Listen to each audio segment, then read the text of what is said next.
কোথায়? মনে রাখবেন, আফগানিস্তানের জমিনে একজন হাজি, যার উপর কি হয়েছিল, হজ করার জন্য সবগুলো একত্রিত করেছিল, হজ আদায় করার জন্য। তখন ওনার সাথে উনি আল্লাহ বলি আরো অঙ্গ সম্ভব মানুষ যাবে বর্তমানে। তখন যাওয়ার সময় হয়ে গেছে, তখন গলিতে গলিতে দেশের বাইরে যখন একজন হাজি কোথায় যায়, হজের জন্য যায়, মানুষের দাওয়াত খাওয়ায়, তাই না? আত্মীয় স্বজন দাওয়াত খাওয়ায়।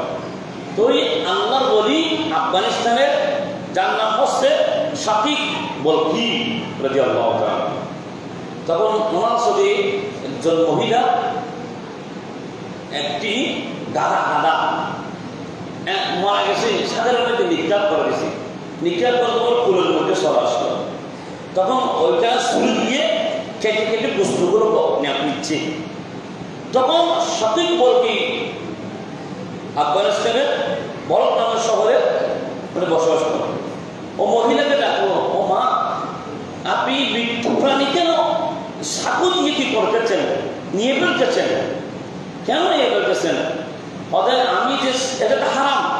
তো ওই মহিলা বলতেছে, হুজুর, এই প্রাণী খাওয়া হারাম আমি জানি। এক সপ্তাহ আমার সন্তান সন্ততি না খাইয়ে অনাহারে জীবন যাচ্ছে, পানি পান করতেছে, খাওয়ার নেই গরমের দিন, তখন যান বাঁচাটা খরচ। এখন আমার ছেলে সন্তান, কন্যা সন্তান, তারা না খাইয়ে অনাহারে কি যাচ্ছে, দিন চলে যাচ্ছে, রাত চলে যাচ্ছে।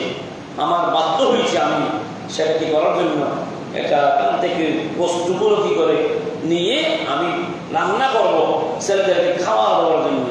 তখন বলতেছেন, ও মা, শাকিক বলকি বলতেছে, মা আপনি রাখেন এগুলো নিয়ে না, আমি একটু ঘর থেকে আসি।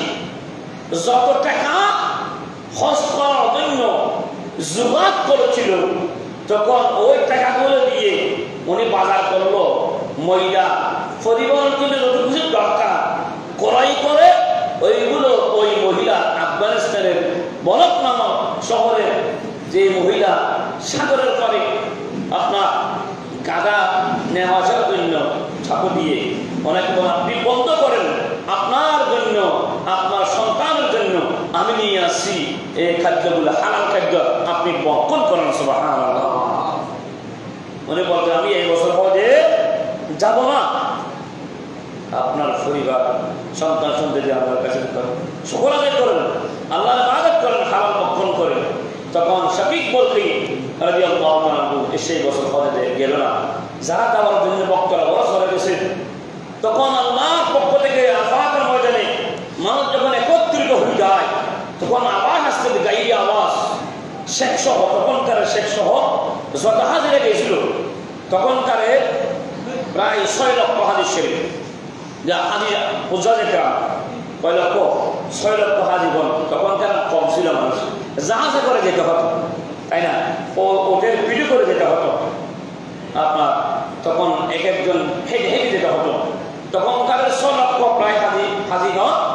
তখন আল্লাহর পক্ষ থেকে আওয়াজ আসতেছে আরাফাতের ময়দানে, হে হাজিগণ, হে বাদশাহ সাহেব, আজকে এই বছর যত হাজি এসেছে তাদের হজ কবুল হয়নি, শুধুমাত্র একজন ব্যক্তির কারণে, যার নাম শাকিক বলকি রাদিয়াল্লাহু তাআলা আনহু, ওই ব্যক্তির কারণে আমি রব্বুল আলামিন 6 লক্ষ ব্যক্তির হাজিদের হজ আমি কবুল করেছি। সুবহানাল্লাহ। তখন কি রে, জায়গা কোথায়? যে শাকিক বলকি সেটা আফগানিস্তানের।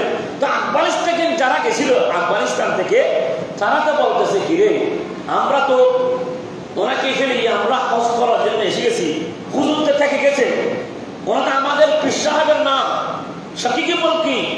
তখন বাদশাহ সাহেব ওই আফগানিস্তানের থেকে ফেরে আসছে, শাকিক বলকি নামে কে ছিল, তখন বলতেছে ওই জায়গার থেকে, ওই জায়গার মধ্যে উনি আসে। তখন ওনাকে খোঁজার জন্য বাদশাহ সাহেব এবং আফগানিস্তানের লোকেরা খুঁজে খুঁজে বের করলো উনি কি আমল করেছে। উনি তো এই বছর হজ্জে আসেননি, যারা হজ আসছে তাদের হজ কবুল হয়নি, ওই ব্যক্তির কারণে কবুল হয়েছে শাকিক বলকির কারণে। যারা হজ আদায় করেছে তাদের হজ কবুল হয়নি, শুধুমাত্র ওই ব্যক্তির কারণে আল্লাহ রাব্বুল আলামিন হজ কবুল করেছে সুবহানাল্লাহ।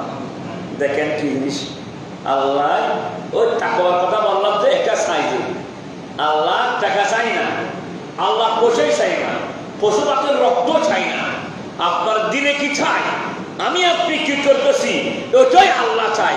আল্লাহ সঠিক বলকিন ওই দান ওই শহীদ যত কবুল করে সঠিক বলকির হজ কবুল করেছেন এবং 6 লক্ষ ব্যক্তির হজ কবুল করেছে সুবহানাল্লাহ। প্রিয় হাজরিন, আমরা যারা এই বছর যারা কোরবানি করেছি আদৌ কি জানি আমাদের পার্শ্ববর্তী কোনো ভাই অনহার থেকে ছিল কিনা? খবর নিতে ভালো, যদি নিয়ে না থাকেন আপনার লজ্জার কারণে কেউ বলতে পারেনি। যার উপর কোরবানি ওয়াজিব করেন, কিভাবে কোরবানি করবেন? যার উপর ওয়াজিব করে তার সে ব্যক্তি করবে।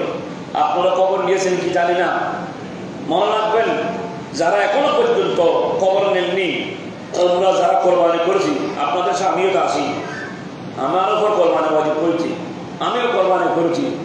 আমি আপনি প্রত্যেকের জন্য যদি এখনো পর্যন্ত কোনো আপনার অজান্তে গরিব দুঃখীর থেকে যায় তাহলে তাকে খুঁজে খুঁজে গোপনে হবে, প্রকাশ্য না, গোপনে বেশি করবেন। ওখানে গিয়ে রান্না করে কাঁচা বস্তু সহ রান্না করে দিবেন, একটা কাঁচা বস্তু দিবেন। আপনাকে তৌফিক দিয়েছে আল্লাহ, কি দিয়েছে?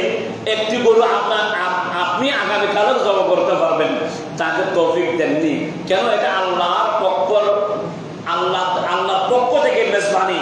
ওই মেজবানের বস্তু আপনি ফ্রিজ ভর্তি করে রেখেছেন, আপনার ভাই কোনটা উপহাস কোনটা গোস্ত পাননি, লজ্জার কারণে বলতে পারতেছে না। আপনি অতি সহজে আপনার ভুলটা স্বীকার করে তার কাছে লজ্জিত হবেন। আপনি যদি আপনার ভাই উনি আপনার শুরু হোক গরিব হলেও আপনি ওনার কাছে লজ্জিত হলে আল্লাহ আপনাকে কিয়ামতের ময়দানে আপনাকে সম্মানীয় ব্যক্তি হিসেবে তুলবে। সুবহানাল্লাহ। কি করবেন?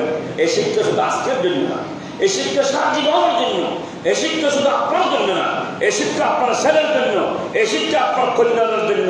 কি করবেন? সেটা আমল করে, শুধু আমল করবেন না, সেটা বাস্তবায়ন করতে হবে। আমল করার পর যখন বাস্তবায়ন করবেন, ইকরার বিল লিসান, আমল বিল আরকান, তাকদির বিল জানান, ইকরার বিল লিসান জবান দিয়ে স্বীকৃতি দিতে হবে, তাসদীক বিল জানান অন্তর দিয়ে সেটা প্রকাশ করতে হবে, আমল বিল আরকান আপনার কাজে সেটা কি করতে হবে? বাস্তবায়ন করতে হবে। তখন আল্লাহর দরবারে আপনি একজন মুত্তাকিন আল্লাহওয়ালা ব্যক্তি হিসেবে মাবুদের দরবারে পরিচিত লাভ করতে পারবেন। সুবহানাল্লাহ। আমিন ওয়া আখিরু দাওয়ানা আলহামদুলিল্লাহি রাব্বিল আলামিন। আসসালামু আলাইকুম ওয়া রাহমাতুল্লাহি তাআলা।